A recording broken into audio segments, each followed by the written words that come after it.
Honourable home minister. माननीय अध्यक्ष जी, यही जिसको निशाना बनाया गया वही विजिलेंस की ऑफिस में मुख्यमंत्री के नए बंगले पर खर्च हुए अवैध खर्चे के लिए और आवंटित की गई राशि से 6 गुना ज्यादा खर्चे के लिए जांच की फाइल भी उसी के अंदर थी।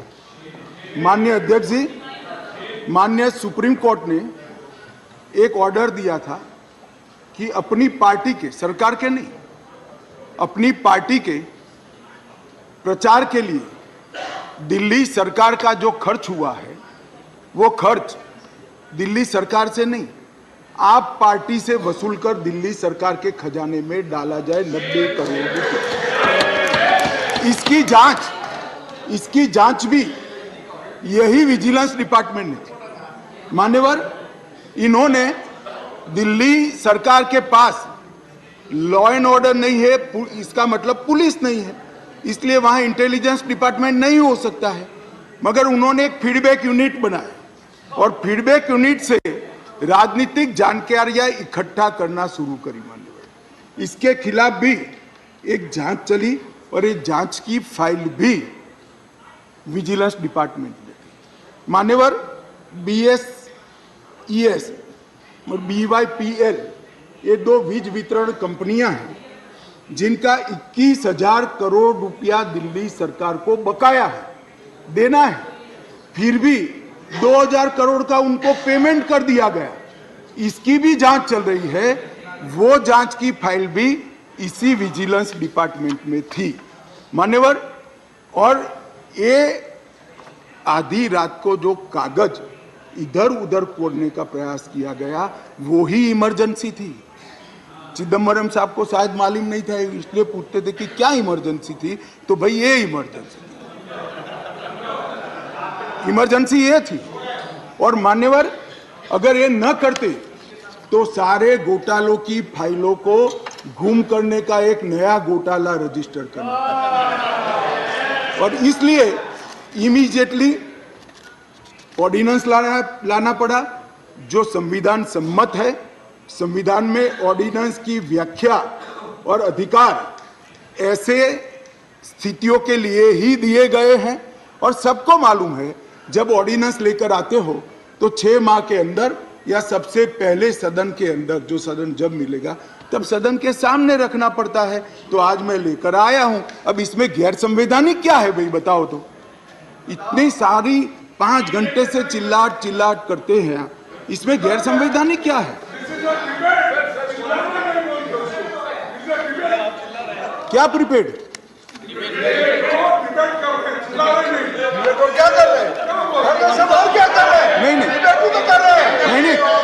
नहीं, एक सेकंड। मान्यवर, खड़गे साहब की बात सही है, चिल्लाना शब्द निकाल दीजिए। बार बार रिपीटेशन के साथ इसको आप दोहरा रहे हो, इसलिए मैं बता रहा हूं बस। खड़गे साहब की बात सही है सर। मान्यवर, अब ये विधानसभा के अधिकारों की बात करते हैं। हम सब ये सम्मानीय सदन के सदस्य हैं। सदन जब राष्ट्रपति महोदया आहूत करती है, बाद में इसका सत्रावसान होता है। ये संविधान की एक बनाई हुई सदन को चलाने की कार्यरीति है। इस पूरे देश में एक ही असेंबली है जिसका सत्रावसान ही नहीं हुआ ना, सत्रावसान होता ही नहीं। स्पीकर साहब सदन को मुलतवी करते और फिर जब बुलाना है, राजनीतिक भाषण करना है, तब सदन को बुलाकर 3 घंटे चलाकर फिर से बंद कर देते। दिल्ली असेंबली ऐसी है जिसका आज तक सत्रावसान ही नहीं हुआ है। मान्यवर, आप मुझे बताइए ऐसे चल सकता है? माननीय अध्यक्ष जी, विधानसभा के rules of procedure and conduct of business 1997 के नियम 70 में विधानसभा अध्यक्ष को सदन को स्थगित करने का अधिकार दिया है।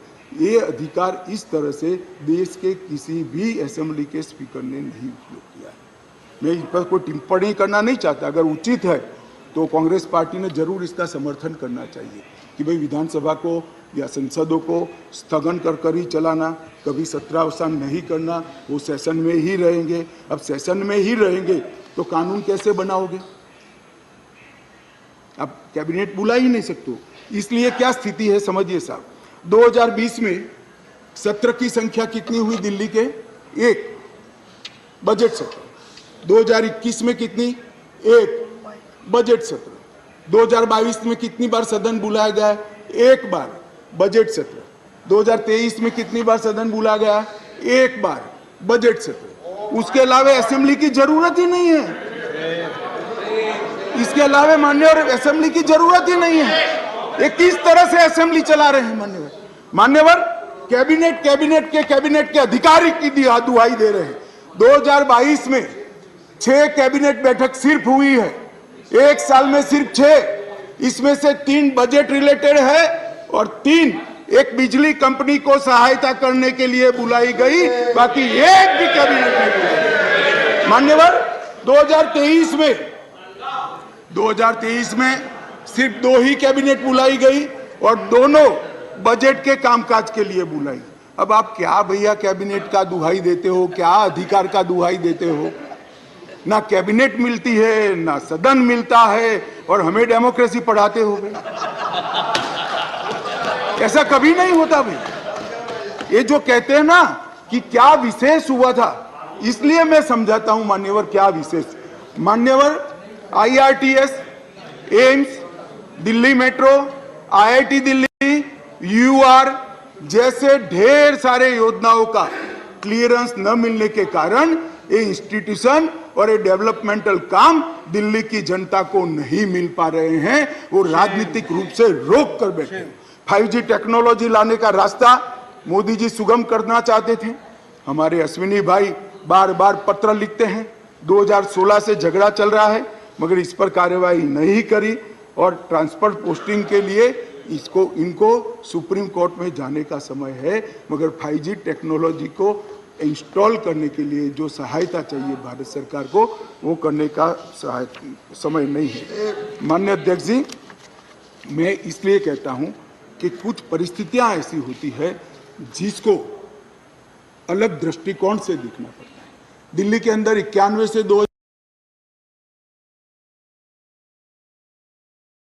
2015 तक यही व्यवस्था, इसी तरह से ट्रांसफर पोस्टिंग होती थी मान्यवर, और कोई कानून या कोई नियम बनाने की जरूरत नहीं पड़ती। मान्यवर, मैं फिर से एक बार सदन का ध्यान आकृष्ट करना चाहता हूं।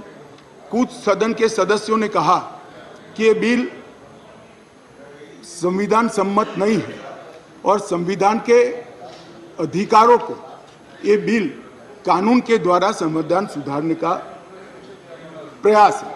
मान्यवर, मैं इनका ध्यान दिलाना चाहता हूं कि अध्यादेश और बिल के अंदर थोड़ा फर्क।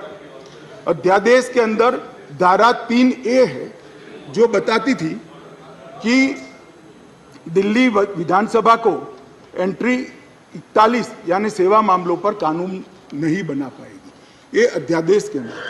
फिर हमने इसको ध्यान से बारीकी से अध्ययन किया, काफी लोगों की राय भी ली और लगा कि ये एकदम वायोलेशन तो नहीं है संविधान का, मगर ग्रे एरिया है। इसलिए जो मैं बिल लेकर आया हूं, विधेयक लेकर आया हूं, इसमें धारा 3A को भारत सरकार ने ही हटा लिया है, इसलिए वायोलेशन का क्वेश्चन डज नॉट अराइज। धारा 3A को हमने हटा लिया है, अध्यादेश से हटाकर बिल में धारा 3A को नहीं डाला गया है। अब दिल्ली की विधानसभा को भी सेवा में कानून बनाने का अधिकार है, आप बना सकते हो, मगर केंद्र का कानून अभी जो बना है इससे कॉन्ट्राडिक्टरी कानून नहीं बना सकते हो, इतना ही है। माननीय अध्यक्ष जी, एक मैंने कह दिया, अगर 239 AAB,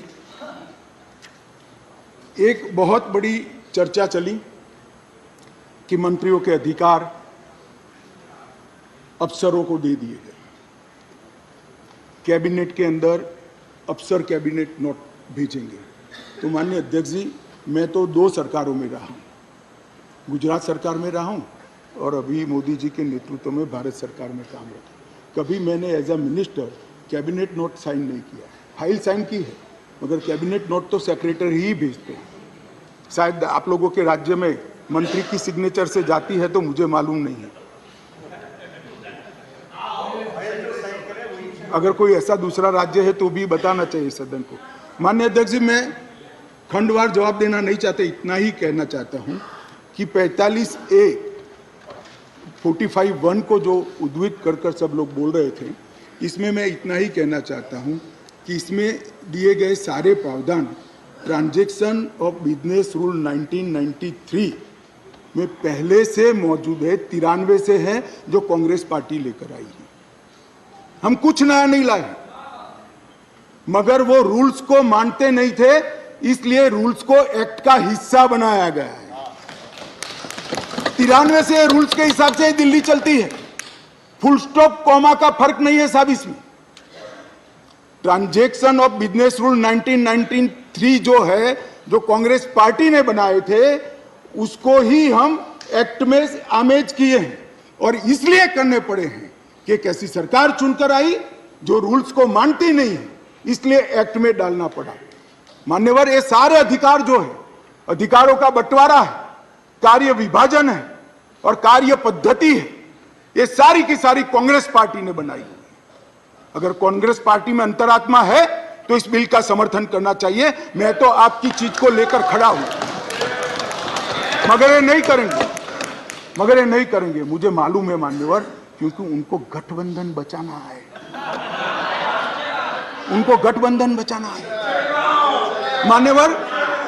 मान्यवर, मैं आपको बताना चाहता हूं, ये आप पार्टी का जन्म ही कांग्रेस का विरोध कर हुआ। लगभग 3 टन जितनी गाली कांग्रेस की सरकार को बोले और बोलकर सरकार में आए, और आज अनधिकृत अधिकार प्राप्त करने के लिए कांग्रेस का समर्थन ले रहे हैं। और कांग्रेस वालों को भी ठीक है, चलो हमारा गठबंधन बढ़े। भाई, मैं बताना चाहता हूं खड़गे साहब, जैसे ही आज शाम को ये बिल खत्म हुआ, पारित हुआ, केजरीवाल जी पलट जाएंगे, ठेंगा दिखाएंगे और कुछ नहीं होने वाला। तो उनका लक्ष्य हम नहीं है, कांग्रेस पार्टी है। जरा इनका चुनावी इतिहास देखिए, उनका लक्ष्य आप हो, वो आपको नहीं छोड़ेंगे। खैर, वो आपको देखना है। और माननीय अध्यक्ष जी, ये सारे लोग सिद्धांतों की मुझे दुहाई दे रहे थे। मैं पूछना चाहता हूं, तृणमूल कांग्रेस और कम्युनिस्ट पार्टी आज एक मंच पर है, किस सिद्धांत के तहत है? जरा बताइए तो मुझे, किस सिद्धांत के तहत है? पूरा जीवन एक तृणमूल कांग्रेस पार्टी का जन्म ही कम्युनिस्टों का विरोध करते हुए हुआ है। कांग्रेस पार्टी से वो इसलिए अलग हुए कि नरसिम्हा राव जी ने कम्युनिस्ट पार्टी से हाथ मिला लिए, और आज सत्ता प्राप्त करने के लिए वो इनके साथ बैठे। एक कांग्रेस पार्टी और कम्युनिस्ट पार्टी केरल में तो यूडीएफ एलडीएफ कर एक दूसरे की जान लेने पर आमादा है, और वहां इलू कर रहे हैं। माननीय अध्यक्ष जी, ये जनता दल, ये जेडीएस, माननीय अध्यक्ष जी, जेडीएस, ये नीतीश कुमार जी है। जेडीयू, ये नीतीश कुमार जी है, जिनकी राजनीति चारा घोटाले का विरोध कर हुई। इनके राष्ट्रीय अध्यक्ष लल्लन सिंह जी कहते थे, मैं पान का बनवारी बन जाऊंगा, मगर कांग्रेस पार्टी के साथ नहीं जाऊंगा, लालू के साथ नहीं जाऊंगा। मान्यवर, ये साथ में आ गए। साथ में क्यों आए?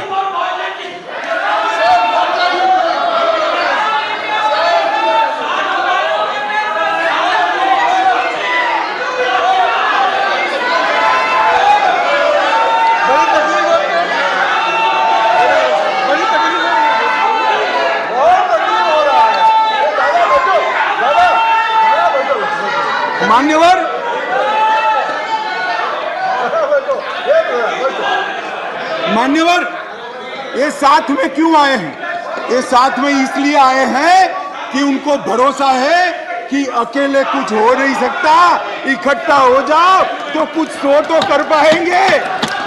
मगर मैं आज बताना चाहता हूं मान्यवर, और 5-10 लोगों को जोड़ दो, कुछ नहीं होने वाला है। 24 मई में फिर से नरेंद्र मोदी प्रधानमंत्री मान्यवर।